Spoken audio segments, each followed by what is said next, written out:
What? What? What the hell is this? Harumph. I didn't get a harumph out of that guy. Give the governor harumph. Harumph! You watch your ass. I see you shiver with anticipation. Let the show begin. Hey everybody, this is David Heretic coming at you with another edition of Reactions, Reviews, and Rants. And tonight, alright, we're coming back to Fake Gear. Yes, indeed. Fake Gear fans, feeling you. Come on now. Here we go. Before we go any further, for those of you who are feeling inclined to doing all of the clicks and the likes and the bibbidi bop, do me a favor. Before you do all that stuff, please watch the whole video first, okay? Give me a chance to actually earn those clicks and likes. Now, after the video's done, if you still feel like doing all those clicks and likes, then by all means, feel free to click away. This comes as a request from SMB, and this is actually one of SMB's 3 prioritized requests for the month of September for being a gold tier member on the Patreon page. So, here you go, SMB. Hope you enjoy the show, man. SMB wanted to see me react to this. It is Fake Gear with a song called This Fate. Now, have I heard the song before? No, I have not. To the best of my knowledge, this does not resonate with me in any way, shape, or form. However, there's always a possibility I may have heard the song in passing and I just don't realize it. So as always, if I start listening to the song and I suddenly go, wait a second, hold it, I've heard this song before, I'll let you know. That's the truth. You know me, I'm gonna be honest with you guys. This was posted by Fake Gear, surprise, surprise, and the video has 103,000 views. It'll get you there. Other than that, there's really nothing else left to say. Link to the original video will be down below in the video description for your viewing pleasure at your leisure. Let's get started. What do you say? Are you ready? Are you ready? Because here we go. All right, here we go. This Fate, featuring Nana, sure, why not? Nana and I have no idea. Steampunk metal band Fake Gear. Yup. All right, let's do this. All right, boy, let's do this.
Okay.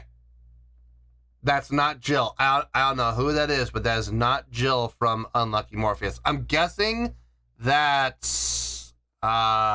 It does say featuring Nana. Maybe that's her. I see another vocalist though, so okay. Nana and I don't know what that says. I'm sorry. Oh, I'm gonna go on a limb here. There's 2 guest artists. I'm gonna go on a limb. One of them's the violin player. One of them's the guest vocalist. I don't know who's who though. Lots of questions there, obviously. As far as the song goes, there are parts I'm liking, and there are parts I'm loving. I'm not hating anything.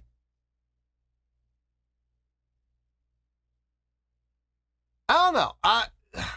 That like quadruple time feel where the snare is on the 1 and 2 and 3 and 4. It's on the downbeats and the upbeats. Da, da, da, da, da, da, da, da, da. That feels, it feels tight. It does feel tight. I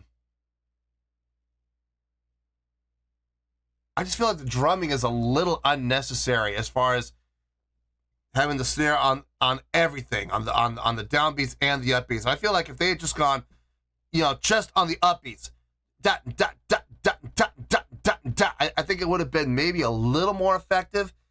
Unless they're trying to go for that chaotic sound. If they're trying to get a chaotic sound, then by all means do it. 1 and 2 and 3 and 4 and 1 and 2 and 3 and 4 and sure. Yeah, sure. That works. It gets that chaotic feel for sure. And if that is their goal, that was their intention, then good job. They mission accomplished. I'm not the biggest fan of it. I like the verse. The verse is my favorite part, without question. I like that we're in a nice driving straight time feel, snare on the 2 and 4, just push forward. I like it. It sounds strong. It sounds solid. It's like we got our feet on solid ground, and we go into that other part I was talking about, and all of a sudden we're like trying to balance on a 4-directional teeter-totter. And it's just like, whoa. It's just like, I don't know about that. Musically, instrumentally, everybody sounds fine. I like the violin usage. It's not overbearing. It's in the mix, and it's making its presence felt, but it's not taking the lead. It's not dominating over everybody else. So I like that, at least so far. We still got 2:43 to go, so anything could happen. Vocally, I like the contrasting vocal style. I like that. Very complementary to each other. Overall, I'm enjoying this. I am enjoying this. I want to be very clear. There are some things I'm liking more than others, and I don't hate anything. I'm not 100% sure about that quadruple time feel. You know what I mean? So, anyway, let's keep going here. Back a little bit.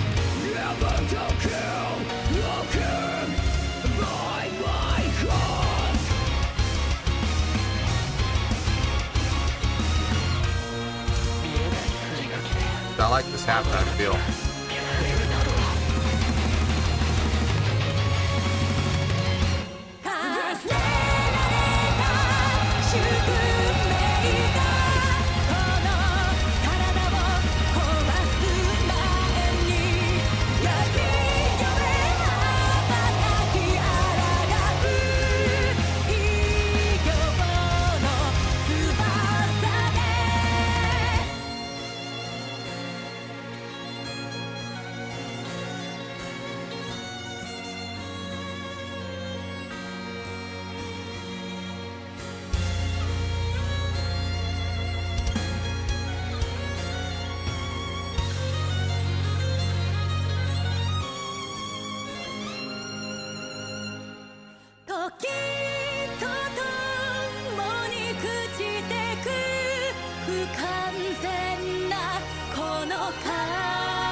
I like that layout too. Right there at the end and giving it that sense of finality. I really dug that. utilizing the harmony here, I think it's a very smart move because it's a much more softer approach from everybody involved. A lot of the instrumentation laid out, and the instrumentation that is staying in is really putting themselves more in the background to let the vocalists take the spotlight. And as such, having those harmonized vocals is a smart move. The harmonies sound really good. And like I said, laying everybody out except the vocals on that last line, very, very smart move. Giving it that sense of finality. So when we do go back in, which, and from what I heard, it sounds like we have a modulation. It makes it even more impactful. So very smart move.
Seven root. Nice. I like it. Overall, I like it. Some parts I like more than others, but overall, as a whole, I enjoyed that. That was fun. That was good stuff. All right, let me get my thoughts together. I'll see you in the review, and we'll talk about it. Well, there you go, folks. That was Fate Gear with This Fate.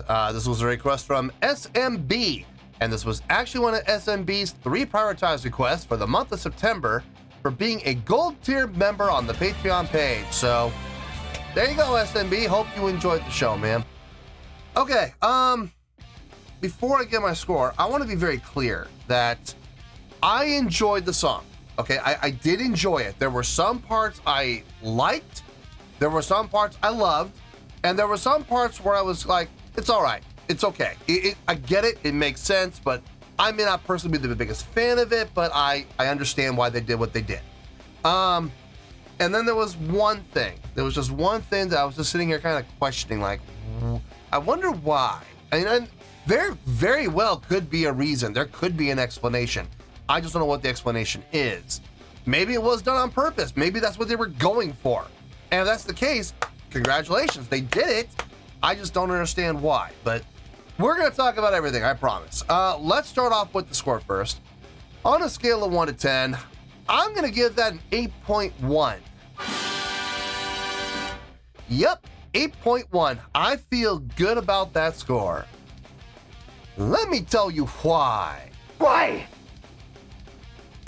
Okay, first things first. An 8.1, what does that mean? Well, an 8.1 would translate to a great scale rating, so I think overall this is a great song. It would get 4 out of 5 stars and an A- letter grade. So there you go, an 8.1, great scale rating, 4 to 5 stars, and an A- letter grade. Now, how did I come up with that score? So glad you asked.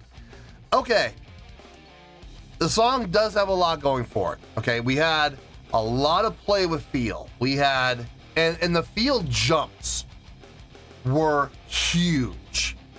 We had a halftime feel, and we had a quadruple time feel.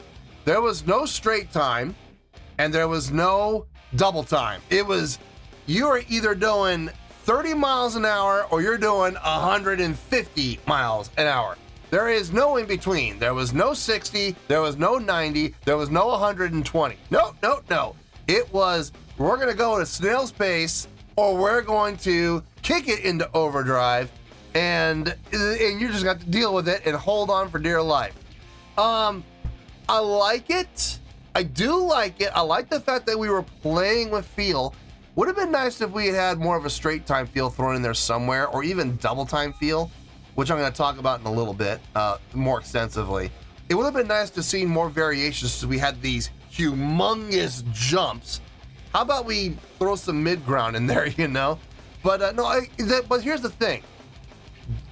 Did they do it well? Yes, they did do it well. They did do it cleanly, and every single time they did switch gears, no pun intended. I've been waiting all episode to use that pun. Every time they did switch gears, it made sense. So I'm not mad at it. I'm not mad whatsoever. I like the fact that they were willing to change feel. I just wish they had a little more variance. Instrumentally, I think was where this song really had its strength more than anywhere else. Instrumentally, this song sounded great. I loved the guitar work. I loved the bass work. The violin, here's a big one. The violin for me was a really nice addition. And I loved the fact that the violin never stole the spotlight except for where it had the solo. Where it had its solo section, where it was a violin solo designated for the violin player. But throughout the rest of the song, the violin was mixed in very nicely with everything else. The violin did not stand out. It wasn't at the forefront. I've made this comparison, and I'm not saying this to put her down, but one of my gripes about Unlucky Morpheus is I feel like Jill is shoved to the front. And I get it. She's Jill. She's this phenomenal, violin player, and I absolutely understand that. But there are other members in the band who are just as important, and I feel like sometimes she is pushed up to the front, quite possibly against her will. She probably is the type of person who's like, can't we just put me in the mix and blend me with everybody else? And the record label probably is sitting there going, or management company sitting there going, nope, you're the star of the show. We gotta put you up at the front. I've always kind of had a problem with that. Not, like I said, I'm not taking anything away from Jill. I think she's a phenomenal violinist, but I feel like that's kind of unfair to everybody else in the band. That didn't happen here. Everywhere else, other than the violin solo, everywhere else she was blended in with the mix very well, and I really appreciated that. The drumming was off the charts on this. Going back to playing with feel, playing with that the halftime feel and the quadruple time feel, and no place in between. Now here's impressive. Yes, playing at that quadruple feel, that was impressive. I will absolutely give credit where credit's due. Wouldn't it have been nice if rather than that quadruple time feel, wouldn't it have been nice if instead of hitting the snare on 1 and 2 and 3 and 4 and, how about just on the and 1 and 2 and 3 and 4 and 1 and. Now obviously we're going a lot faster. I'm slowing down the tempo to give an example. So let's say hypothetically the tempo was here. 1, 2, 3, 4. I know it's not. Okay, I know that's not the tempo, but I'm just going to use it as an example. 1, 2, 3, 4. Now take the snare and have it on the and. 1 and 2 and 3 and 4 and 1 and 2 and 3 and 4 and. Opens it up a little bit. But when you take the snare and you go 1 and 2 and 3 and 4 and 1 and 2 and 3 and 4 and, it really, even though it's clean, even though it's accurate, and she was absolutely accurate on every single snare hit, wouldn't it have been nice if she had just gone on the upbeats alone and opened it up so it didn't feel so cluttered and chaotic. Now, like I said, maybe that's what they were going for. Maybe they were intentionally trying to give it that chaotic feel. okay, then great. More power to you, and you succeeded. Absolutely. I personally really wish they had opened up a little bit more and just spaced out those snare hits. But yeah, they're gonna do what they're gonna do, so it's fine. It sounded good from a chaotic standpoint. The vocals, the last thing I want to talk about. The vocals on this, I like the contrasting vocals. I really do. I like we had the grit and growl completely on one person, and we had melodic singing on the other person. Now there were points where the one doing the grit and growl vocals, she did harmonize, or she did sing cleanly with the clean vocalist, but there was still that very clear delegation of if there are grit and growl vocals, you're doing them and you are doing all clean. If we need harmonies, you have to drop the grit and growl and do the harmony, and there's that very clear separation. I like that. Play to your strengths. I got no issue with that whatsoever. I will say I was very pleasantly surprised by the harmonies. I wasn't expecting those, but I probably should have. They sounded really nice. Really nice in that bridge section. I like how the bridge was approached. Most of the voices laying out and the voices that did stay in, coming way down to make the vocals the spotlight, and then laying out for that last line to really let the vocals, the harmonies in particular, come through clear as day. Very smart, especially considering the fact that we modulated up to come out of the bridge and back into the song again. That was smart. Very, very smart. Now, overall, I think it's a great song. Overall, I enjoyed it. Overall, I would absolutely listen to this again. But like I said, there were parts of the song that I liked more than others, but I didn't hate anything. At worst, at the very worst, I was confused. But other than that, I have no complaints about the song at all. So, yeah, 8.1. I think it's a great score for a great song, and that's where we're gonna stay. So let's wrap everything up here in a nice shiny bow, shall we? We got an 8.1, which is a great scale rating, 4 to 5 stars, and an A- letter grade. Take your pick. I don't care. Whichever one of those floats your boat. Final word, final score. I have spoken. Well, that's going to do it for this edition of Reactions, Reviews, and Rants. Hope you all enjoyed the show. Hope I was able to entertain you. If I was able to put a smile on your face and brighten your day, I did my job, and I'm so glad I could do it. If you guys feel like joining the fan base, go ahead and click on that button down there. If you guys want to like the video, go ahead and like the video. If you guys want to ring the bell, go ahead and ring the bell. It honestly doesn't make any difference at all to me, but if you guys feel like doing these things, well then by all means, feel free to do so. Well, that's going to do it for the night, folks. Thank you very much for watching, and as always, this is David Heretic signing off, reminding you to stay fabulous and support each other. Later. Peace.